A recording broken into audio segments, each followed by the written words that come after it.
So ಯಾವ ರೀತಿ rebalance ಮಾಡೋದು ಅಂತ ಚೆಕ್ ಮಾಡಿ. ಸೊ ಫಸ್ಟ್ ನೀವು ಸ್ಮಾಲ್ ಕೇಸ್ ಅಪ್ಲಿಕೇಶನ್ಗೆ ಹೋದರೆ ರೀಬ್ಯಾಲೆನ್ಸ್ ಅಂತ ಕ್ಲಿಕ್ ಮಾಡ್ತೀರಾ. ಸೊ ಅಲ್ಲಿ ಕ್ಲಿಕ್ ಮಾಡಿದವಾಗ Angel One login I D password ಹೇಳುತ್ತೆ, ಅದನ್ನು ಕ್ಲಿಕ್ ಮಾಡಿ. ಆಮೇಲೆ ಇಲ್ಲಿ ರೀಬ್ಯಾಲೆನ್ಸ್ ಅಂತ ಬರುತ್ತೆ, ರಿವ್ಯೂ ಅಪ್ಡೇಟ್ ಅಂತ ಬರುತ್ತೆ.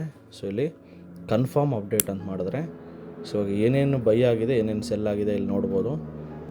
ರೀಬ್ಯಾಲೆನ್ಸ್ ಅಂತ ಹೊಡೆದ್ರೆ ಕನ್ಫರ್ಮ್ ಆರ್ಡರ್ಸ್ ಅಂತ ಹೊಡೆದ್ರೆ ಸೊ 8 ಸ್ಟಾಕನ್ನು ನಾನು ಅಪ್ಡೇಟ್ ಮಾಡಿದ್ದೀನಿ. 8 ಸ್ಟಾಕು ಇಲ್ಲಿ ಅಪ್ಡೇಟ್ ಆಗುತ್ತೆ.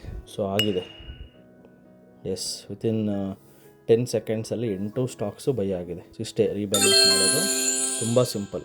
ಸೊ ಇವಾಗ ರೀಬ್ಯಾಲೆನ್ಸ್ ಆದಮೇಲೆ ನನ್ನ ಇನ್ವೆಸ್ಟ್ಮೆಂಟ್ಸ್ ಎಲ್ಲ ನಾನು ಸ್ಮಾಲ್ ಕೇಸ್ ಅಪ್ಲಿಕೇಶನಲ್ಲೇ ನೋಡ್ಕೋಬೋದು. ಸ್ಮಾಲ್ ಕೇಸ್ ಅಪ್ಲಿಕೇಶನಲ್ಲಿ ಎಷ್ಟೆಷ್ಟು ಲಾಭ ಬಂದಿದೆ, ಸೊ ನಾವು ಇನ್ವೆಸ್ಟ್ ಮಾಡಿರೋ ಸ್ಟಾಕ್ಸು ಎಷ್ಟೆಷ್ಟು ದುಡ್ಡು ಬಂದಿದೆ ಎಲ್ಲನೂ ಇಲ್ಲಿ ನೋಡ್ಬೋದು. ಸೊ ನಾವು ಇನ್ವೆಸ್ಟ್ ಮಾಡಿರೋದ್ರಲ್ಲಿ ಮೋಸ್ಟ್ ಆಫ್ ದ ಸ್ಟಾಕ್ಸು ಗ್ರೀನಲ್ಲೇ ಇದೆ, ನೋಡ್ಬೋದು. 10%, 10%, 6%,